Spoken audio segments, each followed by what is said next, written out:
The Locked On Podcast Network presents The Big 6 in 60. The 6 biggest national sports stories from the local experts of the Locked On Podcast Network. Get the real story, why it matters, what's next, who wins the big game, and more, all in 60 minutes. The Big 6 in 60 starts now with the biggest story in sports.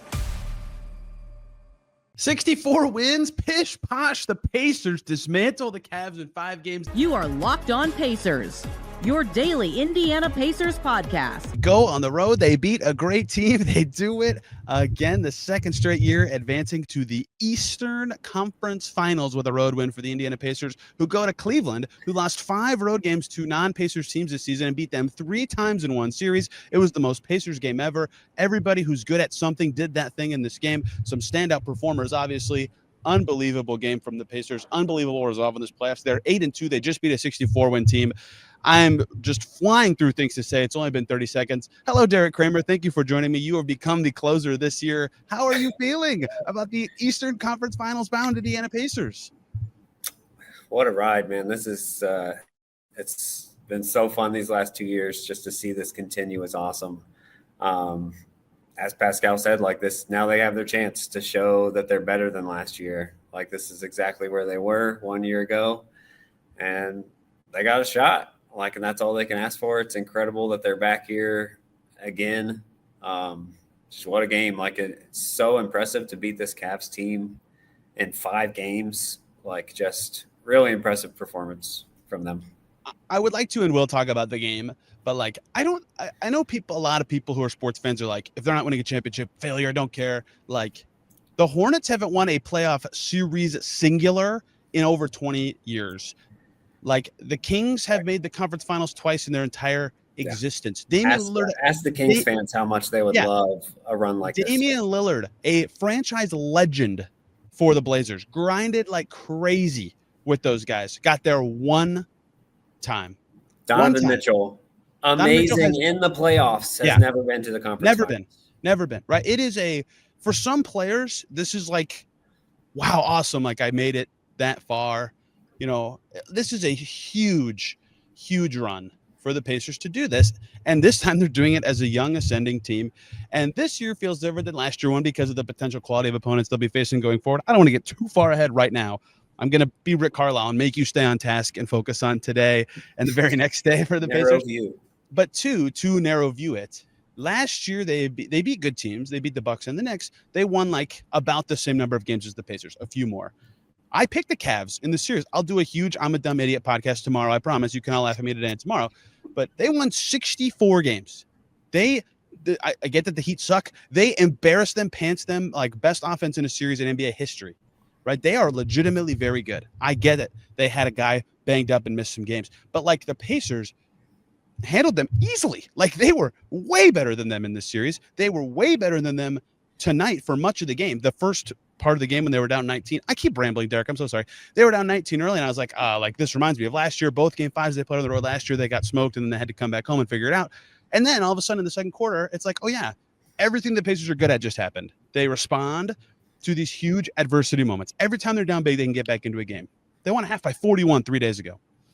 Tyrese Halliburton was even above what you usually expect from Tyrese Halliburton heaters with the threes. And then in the second half, everybody else kept it going, but just like, these are the kind of moments that you can feel from the team, how they feel about it, not by what they say, but by how they say it and how they act. Like they knew this was a big deal. And they're like, last year they've said it, felt like awesome. We're here. Cool. This year they have legitimate expectations for themselves and they are destroying it, meeting it by just continuing to grind through great teams. This is their best series win in the last 2 years. And they were awesome tonight.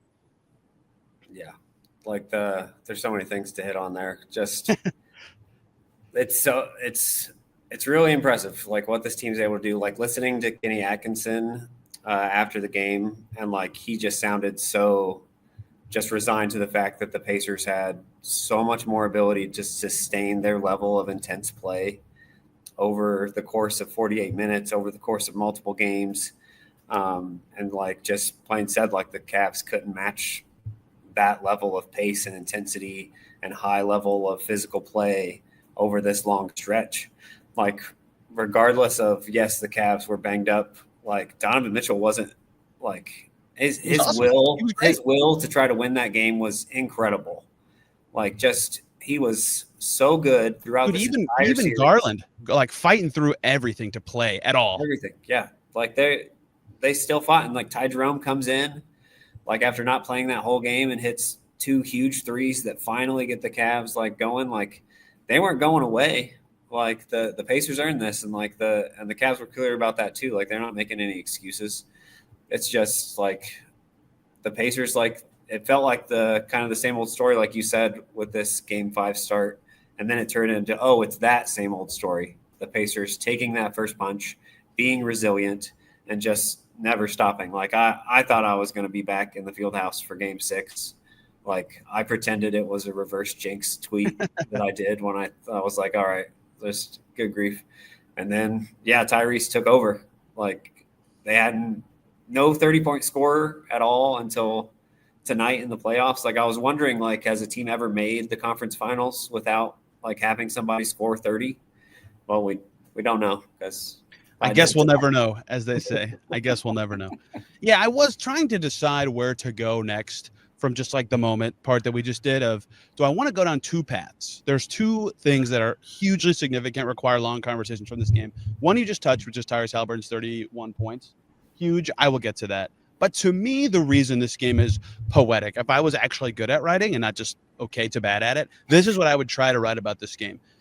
The way I think about Pacers players and what they're good at and what their strengths are and why this is a good team, those are the things that they did in this game to win, if that makes sense. They didn't, I guess you could say Halliburton having 31 is above expectation for him scoring wise, but like the stuff that everybody thinks about or knows these guys for being good at is what they did to win this game. Aaron Nesmith, fighting effort, 13 rebounds, 2 steals. Oh, he's not having a good night shooting the ball? Who cares? He'll do all the other little stuff to win you a game. Pascal Siakam, punk and small guys, 6 made 2-point shots, 8 rebounds, 5 assists. Not efficient night, still did the dirty work to get it done. Miles Turner, probably not a great night for him on the offensive end. He probably wasn't thrilled about it. 7 rebounds, 4 blocks, stepped up in a huge way on the defensive end, one of the team's defensive anchors for years. Andrew Nembhard, 7 for 11, 6 assists. Sub pattern for the night was come in when Donovan Mitchell comes in, go out when Donovan Mitchell comes out. You got to guard that guy. You got to be the secondary creator. Good luck, buddy. Oh, he was great. 18 points and doing all that. Tyrese Halliburton, which we will get to later, exceptional scoring. One of the best like individual performances of his playoff career, but also did all the other stuff. 8 assists in this game, 31 points, ridiculously good. Benedict Mathurin, tough plays, tough layups. Quieter night for his standards, and yet still what you expect of him. Obi Toppin flying in at the basket. Thomas Bryant, what just happened? We'll talk about him later. Holy cow, that was above expectation as well, but that's what he's good at. Crazy effort plays, making shots in funky moments, right? TJ McConnell, really tough fourth quarter. I'm sorry to TJ, you don't meet the criteria for this segment. He did have 2 assists. Ben Shepherd made his only 3, defended, played 12 minutes. This is what all these guys are known for or good at. They come in, they fill a role. They're not trying to do too much. They're not trying to overexert themselves. They know the Cavs are really good. They have to do these things to beat the Cavs. That's hard. Everybody has this instinct, especially when you're down 19, of like, okay, what we're doing is not working. I'm going to do this thing and see if that works. They did not do any of that. They played what the Pacers brand of basketball. Tyrese Halliburton went crazy. We'll get to that. And they won the game. It was so perfectly Pacers to me, and that's what made this such a cool win, is that the Cavs are really good, and the Pacers, who have all these guys with their specific brands of success, used those things at various times to get them a huge win for their franchise. Yeah, like Tristan Thompson, like the thing that he said to the Cavs, according to the broadcast, was like everybody star in their role, like as much as possible, something like that. And like that's what the Pacers did. And like to do that on the road, to get all those performances from guys like Thomas Bryant, wow.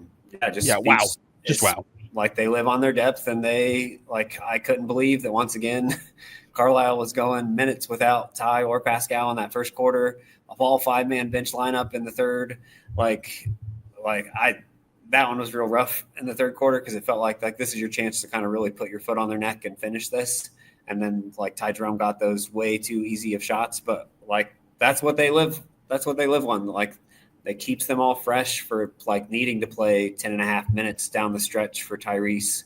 And like most of the starters that played that almost that entire fourth quarter, like Miles only had like 5 points, I think, in the first 3 quarters, but his blocks on defense were Huge. like massive. Huge. Like it was a goaltend when he got that, Donovan Mitchell, when he was clearly trying to just lay it up and like not hurt himself. Like it was solely like, let me get an easy one. But he hustled and he got there and he blocked it. Like he earned that play. And then for Nembhard to get back and block that shot too is just incredible. They did everything they had to do to win this game, and to do it on the road just makes it that much more impressive. It was. It truly was. And that's what made the second half fascinating to me, is I wondered if they would need their guy who has over 30 points or their other star who just had an awesome game 4, who like every time the Cavs put a smile on him, they're like, okay, finally, my series prediction came true. It took 3.5 games. Like, great, Pascal Siakam too, just give it to that guy. No, they didn't have to do any of that. They just kept playing their game. And like, even Nembhard was having an awesome like initiate offense night. It helps that he made a bunch of threes that looks huge for his stat line, but he played really well, I thought, in those ways. It was just the perfect kind of encapsulation of why they're here and why everybody like doesn't think of the Pacers as this level of a team, because they have a lot of guys who do specific things very well, but not anybody who's like, how are we going to defend that guy kind of guys on their team. Although I will say this, for the first time in the playoffs, the team trapped Tyrese Haliburton, had that go not very well for the Cavs. Like, it's just, no one thinks of the Pacers in that way, but they have so many guys who are good enough to beat you when they see a cracked defense, when they see space, when they see a chance to go chase down a block. 2 chase down blocks in one half against the team known for a chase down block. That kind of effort is how you win a game like this. There's nothing like the energy of a live game. Whether it's catching a last-minute Major League Baseball showdown or soaking up the excitement of an NBA matchup, finding great seats at a great price, though, that used to be a challenge until I found Gametime. With last-minute deals, all-in pricing, and the lowest price guarantee, Gametime takes the guesswork out of buying tickets. Plus, ticket prices actually drop as the beginning of the game gets closer, so you can score amazing seats at a great price. Take the guesswork out of buying tickets with Gametime. Download the Gametime app, create an account, and use code LOCKEDON for $20 off your first purchase. Terms apply. Again, create an account and redeem code LOCKEDON for $20 off. Download Gametime today. What time is it? Gametime. The Oklahoma City Thunder are growing up in front of our eyes. You are Locked On Thunder, your daily Oklahoma City Thunder podcast. Part of the Locked On Podcast Network, your team every day. The Oklahoma City Thunder's comeback win in game number 5 to swing this series in their direction. They have 2 games to get 1 win and punch their ticket to their first Western Conference Finals since 2016. The Thunder are in the driver's seat for this series, especially after winning games 4 and 5. And look, after losing game 1, the Thunder were always going to have to win 2 consecutive to have a chance to win this series, and they've done that now with these 4 and 5 wins. And now head to Ball Arena in game 6. But tonight's win was just a stamp of growth on this Thunder team. And you couldn't have scripted a better start for Oklahoma City. You just couldn't. They come out in front of their home crowd, what was the most lively, rowdy, raucous crowd of the postseason for Oklahoma City, and they go on a 12-2 run right out of the chute. And you're thinking, okay, this is starting great. And Denver calls the first timeout. And from that Denver timeout till the midway point of the 4th, it was Denver's basketball game. I mean, they responded quick and in a hurry, and they wrestled away control of this game and grew a 12-point lead of their own. And it felt like they had an answer for the Thunder every single time, because the Thunder closed the second quarter really well to get this down to a 2-point game. The Thunder tied the game twice at the start of the third quarter. And then they cut the lead back down to a 2-point game at about like the 9-minute mark of the third quarter. And then Denver swelled that lead back to 12. And that's how it went for the majority of this second half. I mean, for 40 of these minutes, it was Denver's game to lose, and they lost it. And Oklahoma City took it. And the poise and the collective togetherness of this Thunder team, it was impressive. And these are 2 different teams in 2 different series, but you look at how the game flowed in game 5 of this series and game 5 of that Dallas series a year ago. And it was the exact same recipe. And the Thunder responded tonight the way they didn't respond against Dallas 1 season ago. And when you look at the Thunder's production at the end of it, The Thunder shoot 50% from the floor, 41% from three, and 78% from the free throw line. Clearly, they still want to hit more free throws. They left some on the board a little bit in that regard, because you saw some guys miss a few free throws here and there. But ultimately, a really good shooting game, which you would expect at home, 41%, because of you got the Dort turnaround, which we'll talk about. You got 2 for 5 from J-Dub. You got 1 for 2 from Chet. And you saw Caruso come in and go 3 for 6 off the bench. And like the bench mattered a lot in this game. There's so much to talk about from this one. But the biggest talking point was the Thunder's ability to respond. Because in the first half, OKC got out rebounded by 10 rebounds. I mean, they were getting abused on the glass. They were being outworked. They were being out efforted. They were being out hustled. And Denver was the more desperate team. And it felt like that's how this game was trending. It felt like how game one trended, where Denver did all the things that the Thunder typically do, and they kind of flipped the script against them. But what ends up killing Denver is they shot 28% from three. It was dead even at 50 points in the paint. Denver gets 5 more second chance points than OKC. And despite the turnover battle being 15-14, OKC gets 18 fast break points because Denver just could not control the pace of the game off of their turnovers, off of their misses, and the Thunder created transition chances. What really clicked for the Thunder down the stretch of this game was the fact that they were not taking the ball out of the net every single possession in that fourth quarter. And it's all intermingled. And why is that? Because the Thunder's half-court offense can get sped up. It can get sloppy. It can stop generating good looks. But whenever they can get down the floor quicker than Denver, and before Denver can get settled into their zone, they can really punish Denver. And they did that in the fourth quarter tonight, especially. And the Thunder win 112-105. And the rebounding battle, for as bad as it was in the first half, it ends up 49-43. And Denver created more possessions in this game. And they had more chances in this game. That's partly why the percentages are a bit off. OKC shot the ball 82 times tonight, and Denver shot the ball 97 times tonight. But OKC's defense held up, and their depth held up. Because when you look at it, it was the defense that held Denver to 105, and the defense that held Denver, despite shooting more, to less points, and to the poor percentages that we rattled off. And the defense has been the calling card of this Thunder's team. While they're going through this historic regular season and this historic, 68-win season, most double-digit wins in NBA history, etc., we always talked about how they did it in different ways of creating these avalanches, creating the separation, creating these wins, not from the flashy 3 points, the 3-point line like other teams have done in the past, but from defense and tenacity on that end.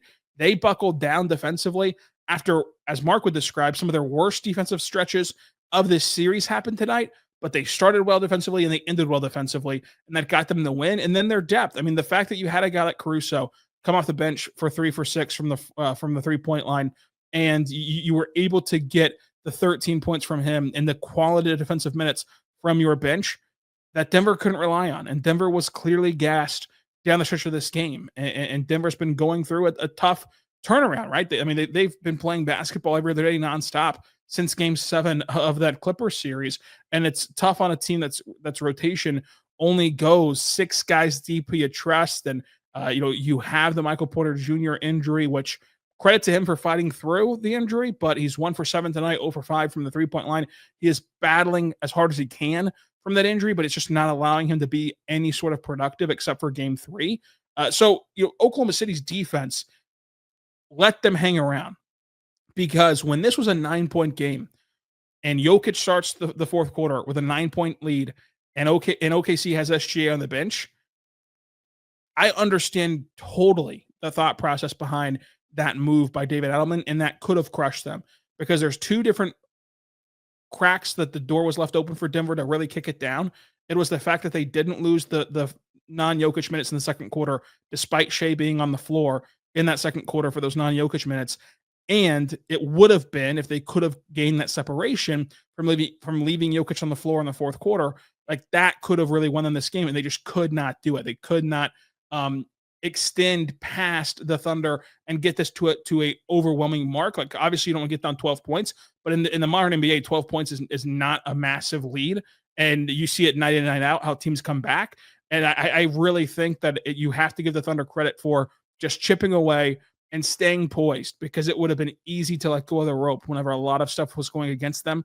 Like there was a couple of bad bounces on long rebounds that was deflating. You had the Jokic game where Nikola was awesome in this game, and Nikola deserves all the credit. And he has that statement three where he's spinning around like a ballerina and off his back foot fadeaway three from a step behind the free throw line, from the 3-point line. That's shots that teams typically do not recover from, and the Thunder just kept punching, and that is the thing that's made them this anomaly team this entire season. We keep saying that young teams aren't supposed to do what the Thunder are doing, and they keep doing the things that young teams are not supposed to do. And this win, I know that they're not in the business, as Mark would say, of answering our questions and like answering external questions or expectations, but man, did they do that tonight? Whether they were trying to or not, they did it. They proved that they can hit timely shots. They proved that they can come through in the big moment from the 3-point line with open opportunities, like that J-Dub 3 in the corner. Again, the box score from J-Dub, much like we said in Game 4, was not what you want the box score to be. But did he show growth this playoff series? He absolutely did. Has he shown growth this postseason? He absolutely has. And what a difference that a year makes, because this team, as you saw, does not win this game a year ago. And every player, I think, in the fourth quarter understood the moment, understood the situation that they found themselves in. And while they didn't do it for the 48 minutes, and you want them to in Game 6, and they have to in Game 6 and 7 and close out games, they understood it at the end of this one. And the way that they're applying lessons that they've learned so rapidly, where it's like Game 1 didn't go their way, Game 3 didn't go their way, and they learned a lot. And as Mark said pregame, they're a better team today than they were at the start of this series, and I fully believe that. It's uncommon that you can learn these lessons in the flow of a playoff series. It really is. We'll talk more about individual performances in the second segment. We'll talk a lot about kind of big picture stuff in the third segment, but the lead story tonight, I think, is the Thunder's resiliency to get back on track and to get this win whenever Denver had a 9-point lead in the fourth quarter. And typically when you have a 9-point lead in the fourth quarter and you play clutch time minutes and you have Nikola Jokic, you win these games. And Nikola Jokic is playing this way, you win these games. The Thunder bucked another trend tonight. A Mikhail Granlund hat trick, another Dallas Stars third period masterclass. Your Locked On Stars, your daily podcast on the Dallas Stars. I just want to say how amazing it was to see the Dallas Stars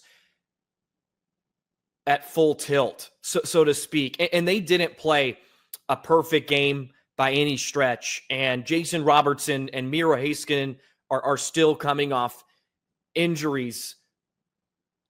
But it is really satisfying to see the Dallas Stars as a team all together, the child of Jim Nill, right? This is the brainchild of GM Jim Nill, who deserves a lot of credit for going out to get Mikhail Granlund.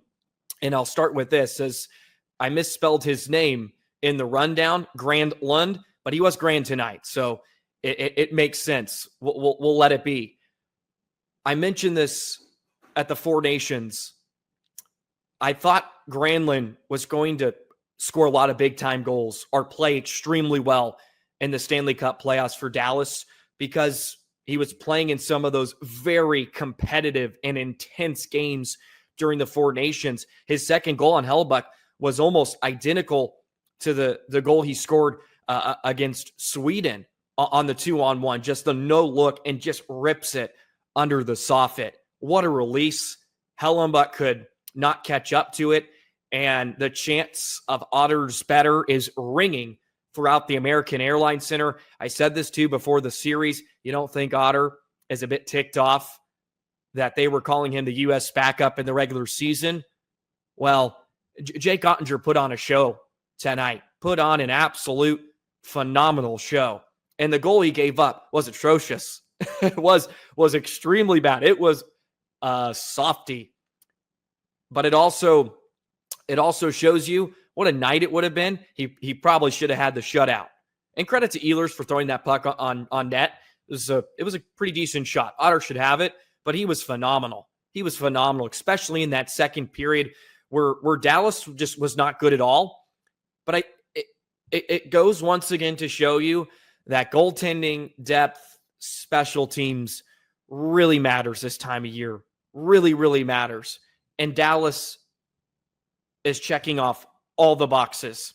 The PK, I've said it so much, just lights freaking out. The power play goes 2 for 4. They get the double minor in the third period, Winnipeg does, and put out on Twitter, time to put this team away.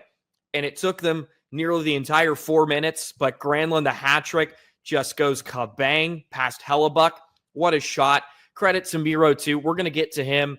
He settled the puck down after Duchesne's shot went off the pipe. It bounced a bit. He was calm. Goes skate, stick, over to Granlund. Bada boom, bada bang. It's in the back of the net. Stars have a 3-1 lead.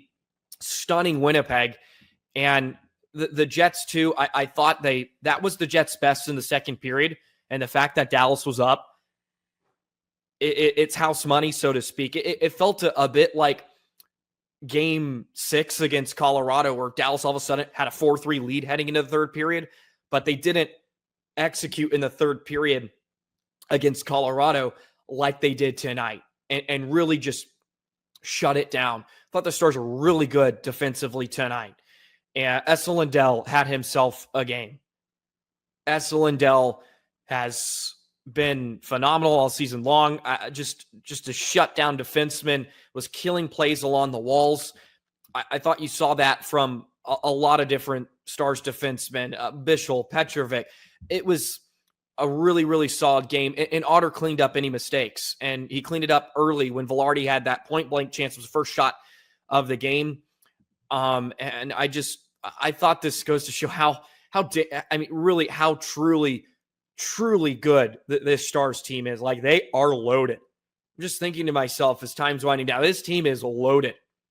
And now they're getting to play with their full complement of weapons. This is a damn good team. And it feels like they have a chance to do something special. And again, they're still not done with Winnipeg. Let's not get too far ahead of ourselves. But now they have the opportunity. They just need to win one of the next 3 games.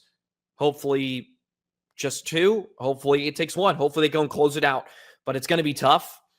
And Winnipeg, they played hard. They were excellent the first 2 periods of this hockey game. And the numbers would bear a bit of that. The second period in particular. In terms of chances, Winnipeg wasn't crazy.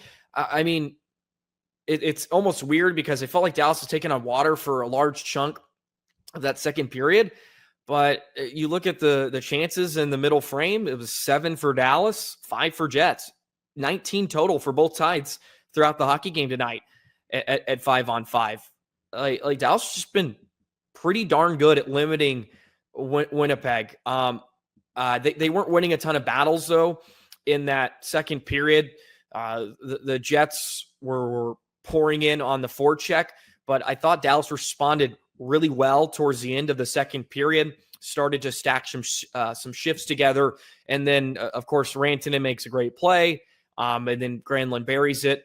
What a night for Grant. I mean, from puck drop, he was incredible tonight. He's blocking shots. I mean, Rantanen had a big shot block towards the end of regulation.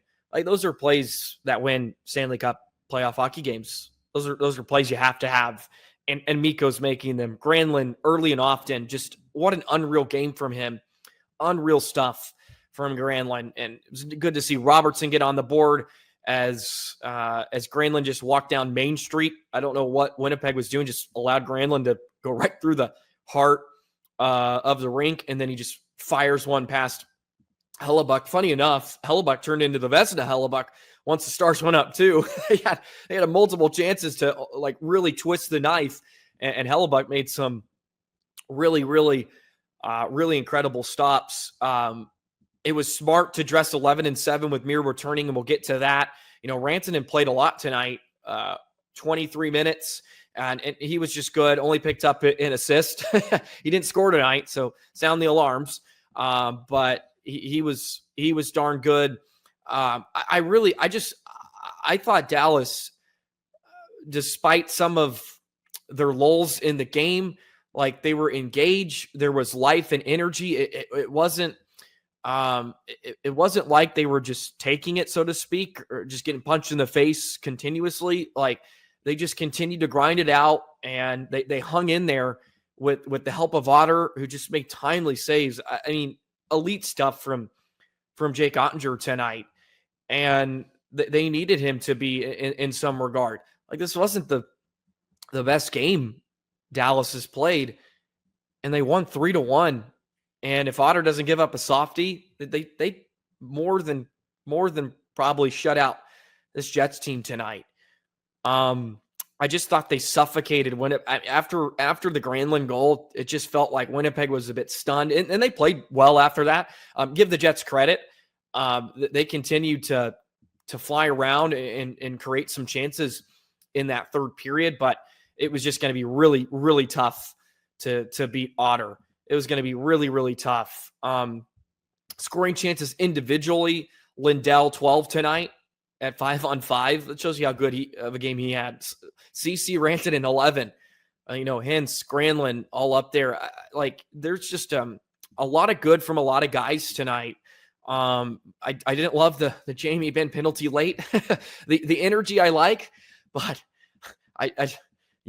just the penalty. Like, come on, Jamie. All right. Like you're good. Your club's good. I know you're trying to go after a guy, but if the Jets scored, I would have lost it because it should not have been 3-2. And it ended up not being because the Stars penalty kill goes 3 for 3 tonight. Power play goes 2 for 4.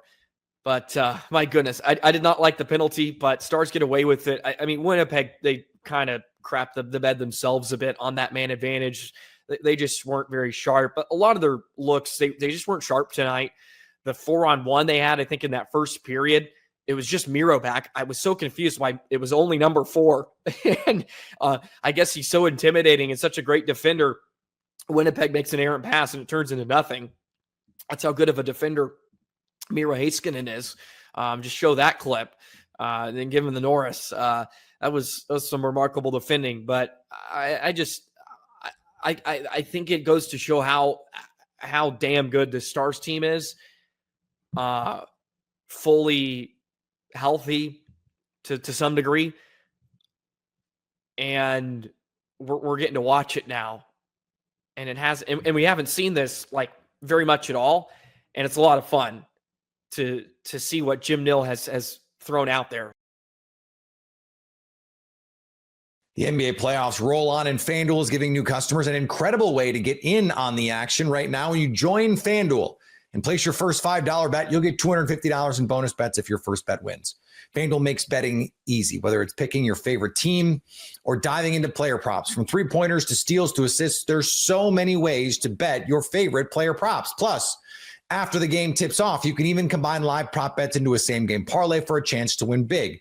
You can lay a little something in celebration of the Celtics' downfall, if you would be so inclined. Of course, not celebrating Jayson Tatum's injury. That's horrible, and you feel terrible for him. FanDuel has Boston favored by 4.5 points over the Knicks, but without Tatum, things could look a little different than the spread indicates. Don't miss out. Head to FanDuel.com and claim your $250 in bonus bets today. The worst case scenario for Jayson Tatum. Our worst fears were confirmed with Jayson Tatum suffering a ruptured Achilles. I'll talk about that. I'll talk about what's next. And in the third segment, I'm totally going to channel my inner competitor, my inner former player, and total rallying cry for Game 5. Objectivity goes out the window. Game 5 is my mindset if I'm in that Celtics locker room. So that's later. Right now, it's Jayson Tatum, who had surgery on the ruptured Achilles tendon. We were waiting all day Tuesday. I was traveling from New York back home and waiting to see if that news was going to drop, and it dropped very late in the day. And everybody's speculating why. And the reason kind of ends up being because Tatum was in surgery and they wanted to give the update after the surgery was over. Successful surgery, according to Adam Himmelsbach of the Boston Globe. The surgery was done right away because that tends to yield the best results. Achilles surgeries, recoveries tend to have some pitfalls along the way.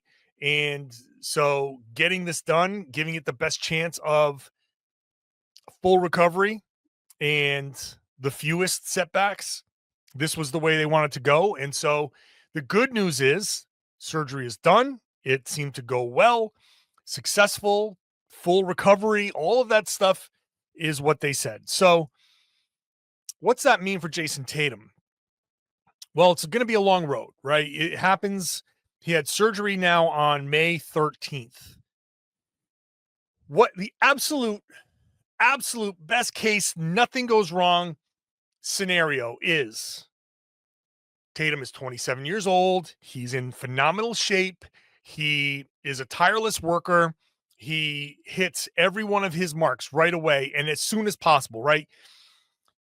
After an Achilles surgery, there's a 2 to 4 week window of when do you start moving and like just light pressure on, with a boot and crutches. Tatum would have to start at 2 weeks. That 4 to 6 or 8 week window of walking without the crutches, gingerly with the boot on, Tatum would have to start that at 4 weeks.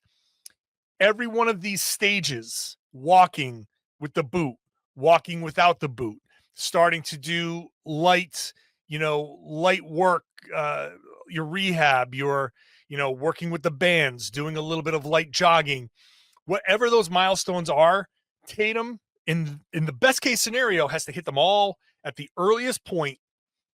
There is a non-zero chance that Tatum, in the ultimate best case scenario, still makes it back December-ish, which would be 7 months. Okay. It's May 13th, 7 months from now. I've been saying the holidays, kind of almost like Kristaps Porzingis coming back Christmas-ish. Best case scenario. Now, best case scenarios rarely happen. But again, Tatum is 27. He is in phenomenal shape. He is in absolute peak condition, peak healing powers, peak everything.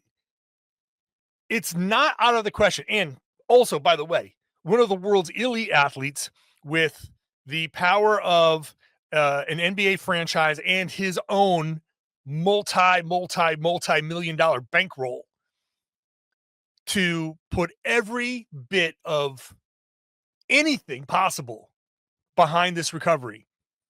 So you have the likely scenario, but there is a world where in his prime, mega athlete, mega fit Jayson Tatum heals faster than a normal human being, right? And I'm thinking about these instances when I think it was like Bobby Hurley.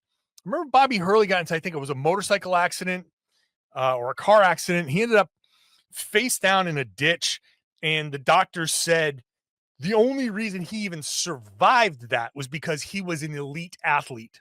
Elite athletes have their bodies work slightly differently than ours. You know what I mean? I am now an aging sports writer who eats a breakfast sandwich in the airport. My body is not recovering the same way that Jayson Tatum, 27-year-old with every advantage at his disposal, can heal. So the best case scenario is not out of the question. The more likely scenario, the 7, 8 to 9 month scenario that gets you into January, February. Well, All-Star break is February. Now, you go right around February, maybe you start to get him back, a couple days off, work him back in, take the All-Star break, think about it, feel it out, see what the plan is, and use the rest of the regular season as a ramp up for whatever playoff situation the Celtics are in. That's, I think, the most likely scenario. And I'll talk about what the Celtics could be in next season. I don't want to move too far ahead, but this is where we are right now. I don't think it's out of the question. And there are people who are going to be like, why bother? Why bother? Well, first of all, Tatum's going to want to play. So we all have to accept this. Tatum is going to want to play. And I think it's to his advantage to go through. Obviously, he's going to go through all the rehab. When he's ready to play NBA basketball, he should play NBA basketball. He should come back because you need to get your confidence back. You need to get your wind back. You need to get your feel back. You need to get all of that stuff. And even if the end of the season is a sort of, let's just pretend the Celtics aren't even in the playoff picture. Maybe it doesn't matter if they're in the playoff picture or not. Maybe they are first round exit, second round exit, whatever it is. You got to get Tatum back. The mental part is going to be my biggest worry. The mental aspect of trusting your body. This is like, it's one thing to, Tatum's going to put in that work. He's a tireless worker. I trust him to do every step, every bit of the work to physically be ready to play. If for nothing else, I need to see him back at some point next season just so he can work that confidence back, so he can trust his body. His body betrayed him here. He took a step. He has been durable. He's been damn near indestructible. And he takes this one step and his Achilles pops. And now it's like, oh, damn. My body just gave out on me.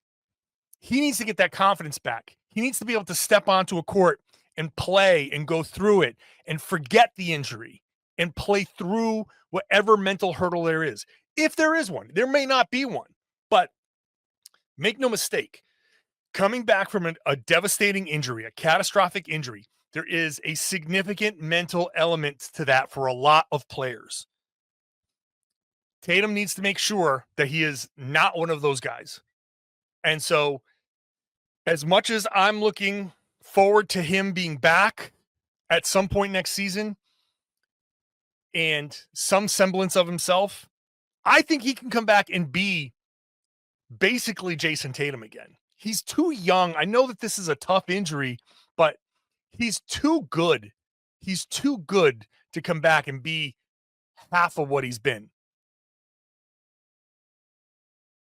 There's nothing like the energy of a live game. Whether it's catching a last-minute Major League Baseball showdown or soaking up the excitement of an NBA matchup, finding great seats at a great price, though, that used to be a challenge until I found Gametime. With last-minute deals, all-in pricing, and the lowest price guarantee, Gametime takes the guesswork out of buying tickets.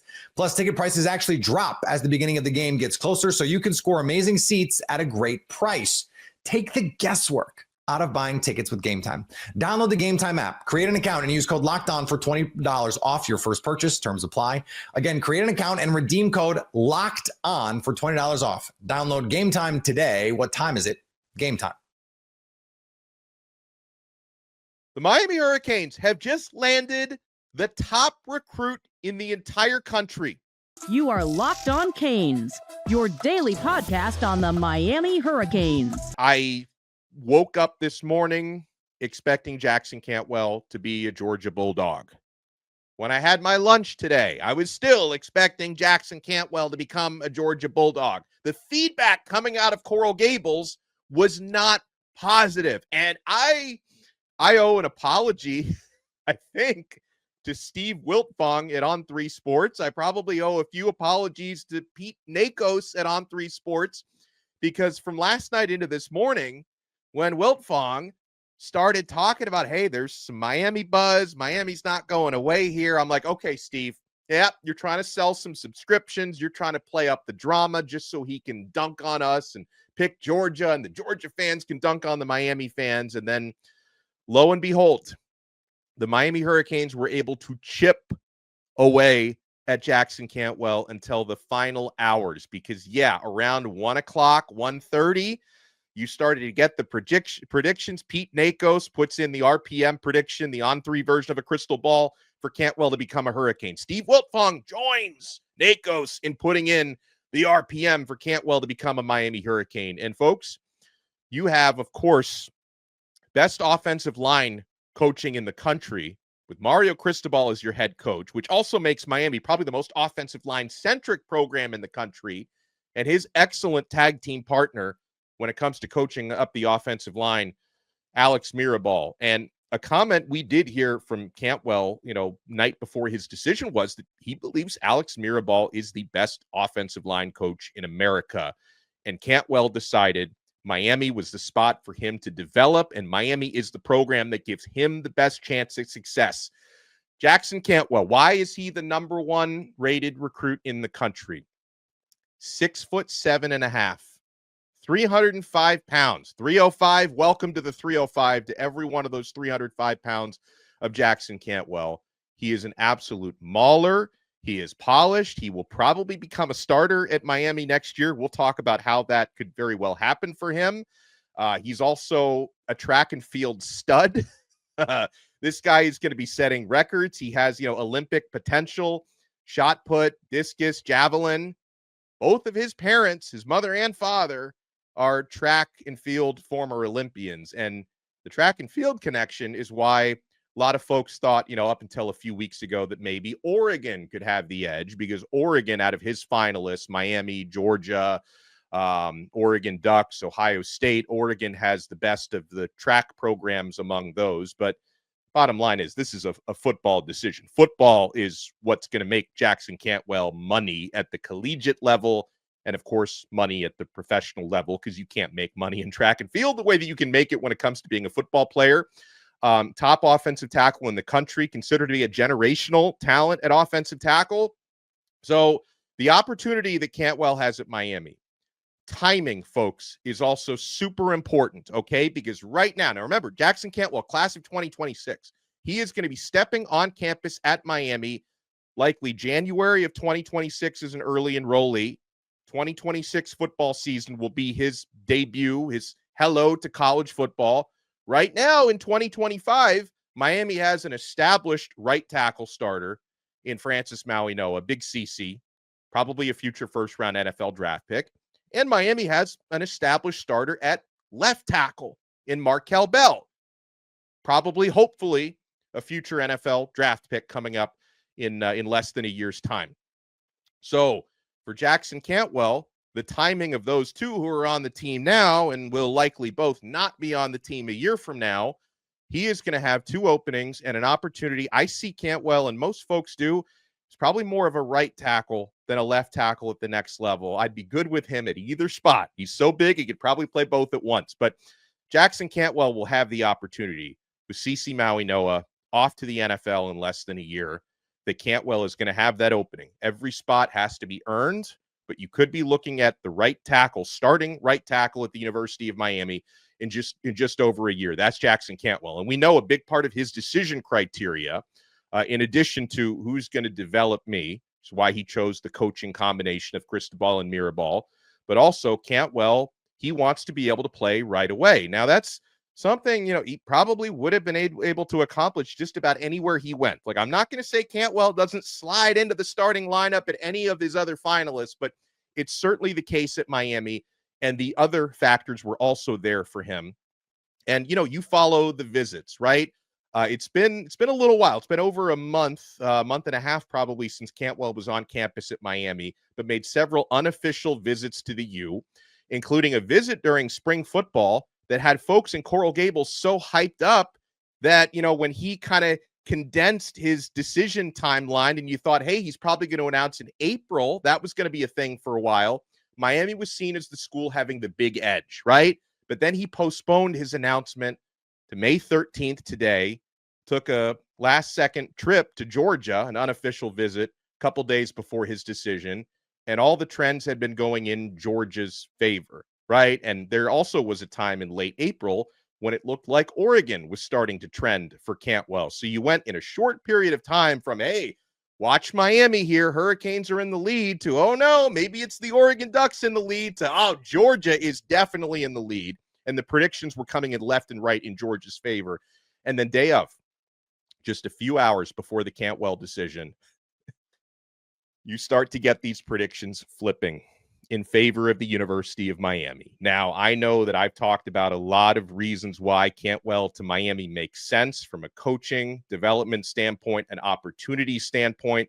Another thing that's important to Cantwell is academics. And, Miami, compared to the larger schools that he was also considering, smaller, more intimate class sizes. I don't have all the academic rankings in front of me, but we know Miami is a strong academic institution, a really nice, enjoyable campus. Cantwell seemed to enjoy the time he spent down in South Florida. So those are factors as well. And then I know if any Georgia Bulldog fans have found this episode, you're saying, what are you talking about? Coaching? Development? Son, they dropped a bag for Camp. You're going to want to talk about the money. Listen, I don't know for sure what Miami's offer was from Kane's connection. I don't know for sure what Georgia's offer was, Ohio State, Oregon, anyone else. I mean, Oregon, they got plenty of money. They got that Nike money up there. I can certainly say that, when Miami identifies a priority, and when you're talking about, a program like the Hurricanes that prides themselves, as Mario Cristobal does, in building impeccable offensive lines. I mean, a few recruiting cycles ago, 3 cycles ago, Coach Cristobal and Mirabal were able to land 2 of the top offensive tackles in the class of 2023 in CeCe Mauinoa and Samson Okunlola in the same class. Miami heavily pursued Jackson Cantwell. Yes, Miami has a really good NIL situation, and I'm sure Miami's offer was competitive. Reports out there that Miami had a higher NIL offer than anyone else. But that's one of many boxes that Miami can check off for Jackson Cantwell. I mean, Cantwell, you talk about this university making him a priority. When he made his most recent unofficial visit to Miami, he got FaceTime. He got a meeting with the university president, Joe Echeverria, who's a big Miami sports fan. I don't think Miami's ever had a university president who's cared as much about sports as Joe Echeverria does. And he actually met with Jackson Cantwell. That's another way to make this young man feel like a priority. The NBA playoffs roll on, and FanDuel is giving new customers an incredible way to get in on the action right now. When you join FanDuel and place your first $5 bet, you'll get $250 in bonus bets if your first bet wins. FanDuel makes betting easy, whether it's picking your favorite team or diving into player props. From 3-pointers to steals to assists, there's so many ways to bet your favorite player props. Plus, after the game tips off, you can even combine live prop bets into a same-game parlay for a chance to win big. You can lay a little something in celebration of the Celtics' downfall, if you would be so inclined. Of course, not celebrating Jayson Tatum's injury. That's horrible, and you feel terrible for him. FanDuel has Boston favored by 4.5 points over the Knicks, but without Tatum, things could look a little different than the spread indicates. Don't miss out. Head to FanDuel.com and claim your $250 in bonus bets today. The Vikings are going across the pond 2 weeks in a row. You are Locked On Vikings, your daily Minnesota Vikings podcast. The Vikings are, according to several reports and then later confirmed by the NFL itself, going across the pond twice. Well, not 2 separate trips. The Vikings are going to play 2 international games this year. Week 4, they will travel to Dublin and play at Droke Stadium against the Steelers. And then week 5, they will play at Tottenham against the Browns. They played at Tottenham before. They've actually played the Browns before. It was at Wembley. You might remember that one, 2017. That was an 0-16 year for the Browns. Hopefully this one goes a little better for them. Not hopefully. Screw the Browns. I don't like them. I would love to see them go 0-17 again. Everybody involved in that organization should be canned. For more thoughts on AFC North teams, go listen to Locked On NFL today. The international push from the NFL has been growing and growing and growing, of course. And last year was the first time a team did do a 2-game stint abroad. It was the Jacksonville Jaguars. They played 2 games in London. They must have liked it, because the Vikings are doing it again. Like, it must have been a positive experience. And there are a few implications to this. And then tomorrow we'll go break down the whole schedule. By the way, tomorrow you're going to want to be live with me when the schedule comes out. Once the whole schedule is released, I am going to do a live show breaking everything down. And you're going to want to be on YouTube for that. So, sources say, I got a little something planned. Anyways, the draw of these international games, of course, you're getting a bigger audience and all that stuff. But obviously, there's this huge burden on the organization. The travel, the change in time zones, the burden on the players, not to mention the logistical burden, getting the right equipment out there. Like one thing that might happen, and you might remember some issues with like footing in London last year when the Vikings played there against the Jets. And one of the things about that is like, you're bringing a lot of stuff all the way across. You might not bring 2 or 3 different cleat options for all 48 active players on that plane. And especially for 2 games, you probably need to bring all 53 because who knows who's getting hurt, right? And maybe some practice. Like everybody's not bringing 3 pairs of shoes. It's an international trip, and it like that becomes a real like shipping expense. So that kind of stuff can be really difficult. Here's my take on this. I was asked on Locked On NFL. We actually talked about it a little bit. Like, well, did the NFL screw the Vikings? And I think that's a weird take on it. Tyler was the only place where I heard that. But if anybody else is thinking that, my idea is that the Vikings are almost certainly enthusiastic participants here. I don't think they're getting saddled with this. I think they love it. As an organization, they love it. As a business, they love it because they have been trying to get into that London market since 2013 when they first went abroad. But it's been a concerted effort. And with the Kevin O'Connell version of the Vikings, the Kwesi Kevin O'Connell version of the Vikings, they have been abroad all 2 out of the 3 years, and this will be 3 out of 4 years now. So this is a natural evolution of that, but there are a couple of the disadvantages are obvious, right? Like international travel is difficult, but the Steelers and Browns are also dealing with that challenge. And so call it an equalizer, like the weather is, right? Everybody's dealing with a challenge, and if one team deals with it differently, it'll impact the game. But there's a couple things that work really well in the Vikings' favor here. One, both of these were scheduled road games. And O'Connell actually compared it to, for me, it's just, oh, cool, you're not losing home games, right? But O'Connell even took it a step further when he talked about it when he talked about this news. I think it was on the Rich Eisen show, that like Heinz Field is a tough place to play. And so is a dog pound, even if the Browns are good or not at a given time. Like that crowd gets into it. And those are 2 very hostile environments for a young quarterback to have to go deal with early in his first season starting that are now more neutral, maybe even Vikings favored environments. I would be pretty surprised if if Vikings fans outnumbered Steelers fans. Steelers fans, like very famously, are the best traveling fan base probably in the league, like forever. Like their terrible towels are everywhere. But I think the game in Tottenham, I guess it depends on how the Brown season is going. But if the Brown season goes poorly, like it looks like it's going to start poorly, you might not see a lot of enthusiasm there, and it might be a little bit more of a purple audience. When I was in the stands in London in 2022 against the Saints, that was about 50-50. And I mean, I've been to a lot of Vikings road games. And so from my own anecdotal experience, it ebbs and flows kind of depending on how exciting the other team is, right? It's like it feels pretty lonely in like Lambeau Field in week 2 of 2018 when they've got Aaron Rodgers and Super Bowl aspirations. Not so much when you're going to Jacksonville last year. That was a pretty purple place. But either way, if there can be just enough Vikings noise to sort of take the edge off of it, that can be a big thing. But also, it's just like these were road trips anyways, and the Vikings preserve all 8 of their home games, which we'll find out what they are. You might even be finding out what they are while you listen to this show, in which case, please go to the live stream and finish this one later. The other advantage is that with a full 2 weeks in the UK, that second game, the Vikings will just be more adjusted than the Browns, and that should serve as some kind of an advantage. And then they can get home and do their bye after that, so they can readjust. I think from like a sleep angle, that's much easier than what they did a couple years ago, where they played against the Saints and then came home and didn't even have a bye. They played the Bears the very next day. That is a little bit more difficult. They did win that game, but that's more difficult, right? So they might have like a genuine advantage against the Browns there. And I think if anybody's getting screwed here, it's Cleveland. Because Cleveland they say, yeah, we'll take our Vikings game abroad, and the NFL comes back and tells them, all right, cool, they're going to already have been there a week. Good luck. That kind of sucks. But it's Cleveland, and they deserve that.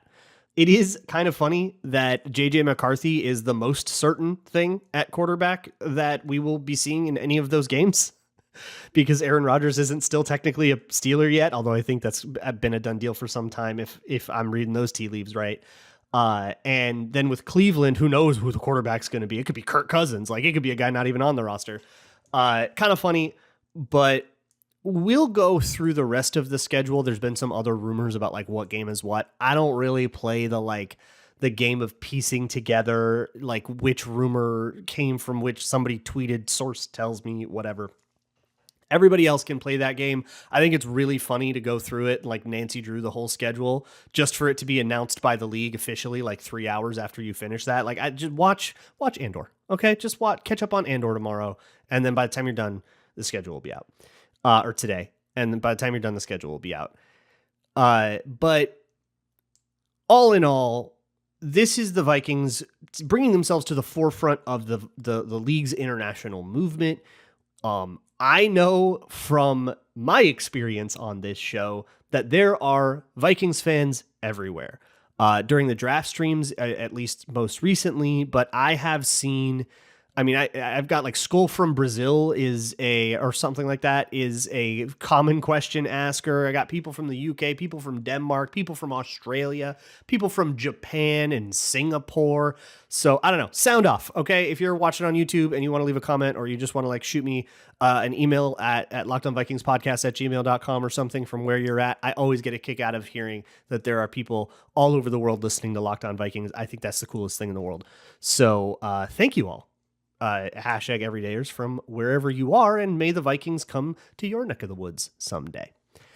There's not much else to say about this. It's cool that they're going international twice. I think I'm gonna try to get to both of them, so I might be crossing the pond myself. We'll see if everything works out the way I want it to there. That can never be guaranteed till it's booked, right? But I am excited for it, and I think it works out for some ways in the Vikings, doesn't work out for some ways in the Vikings, and ultimately these games will come down to who plays better football, which it always does.